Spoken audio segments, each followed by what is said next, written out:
এই গাছটা কত নিচু সুপারি ধরছে দেখতে পারতেছেন। আমরা সবসময় দেখতে পাই গাছের আগায় সুপারি ধরে, কিন্তু এই গাছটার একদম নিচে সুপারি ধরছে। সুন্দর না? আর দেখতে পারতেছেন এখানে অনেক কচু গাছ। যারা লতি পছন্দ করে তারা দেখলে একদম খুশি হয়ে যাবেন। কমেন্ট করবেন, ভাবি আনতে পাঠিয়ে দিবে। হ্যাঁ হ্যাঁ, দেখেন গ্রামের চরের কি লতি নাই, লতি তোলেন গাইস, না আইলে বসতে পারতাম না। এটা হলো বটবুড়ি গাছ। এই দেখতে পারতেছেন বটবুড়ি ধরে আছে। আমি প্রথমবার দেখছি। এটা ছিঁড়ে নিব, অবশ্যই ভর্তা বানালে ভালো লাগবে। বটবুড়ি, এই যে বটবুড়ি, এখানে ফুলও আসছে। সকাল সকাল আমাদের নাস্তা জিলাপি, মুড়ি, তারপর নুডলস, চানাচুর, চা। অনেকদিন পর জিলাপি দিয়ে সকালবেলা নাস্তা করবো।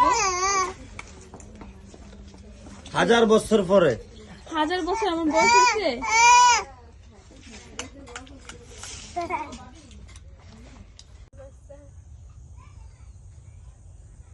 পাতাগুলো সবগুলো টাটকা টাটকা, কিন্তু লাউগুলা সুন্দর না। একটা লাউ অনেক বড় আছে। হ্যাঁ,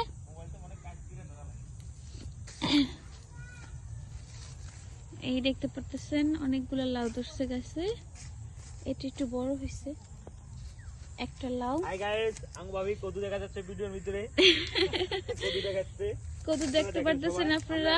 কি জন্য এখানে আসো, আরো অনেক জায়গা জুড়ে এই লাউ গাছগুলা। এই যে এখান থেকে শুরু করে, ভাবি এই সাইডে আর বড় বড়। হ্যাঁ, এই সাইডে আর বড় বড়।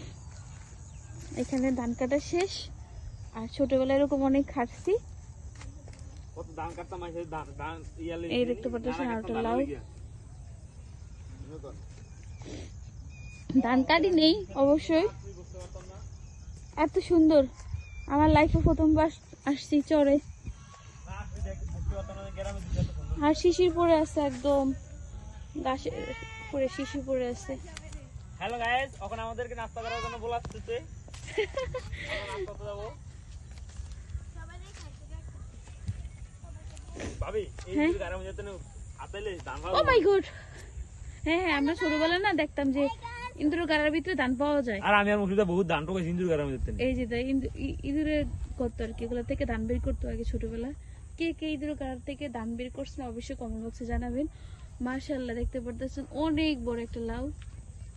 এই যে দেখতে পারতেছেন অনেক বড় অনেকগুলো লাউ আছে। আমি নিচে যেতে পারতেছি না, একদম এক্সট্রা অনেকগুলো লাউ আছে মাশাআল্লাহ। হ্যাঁ, বাইরে লাগে জঙ্গল অনেক দূর পর্যন্ত এই লাউ গেটটা আছে।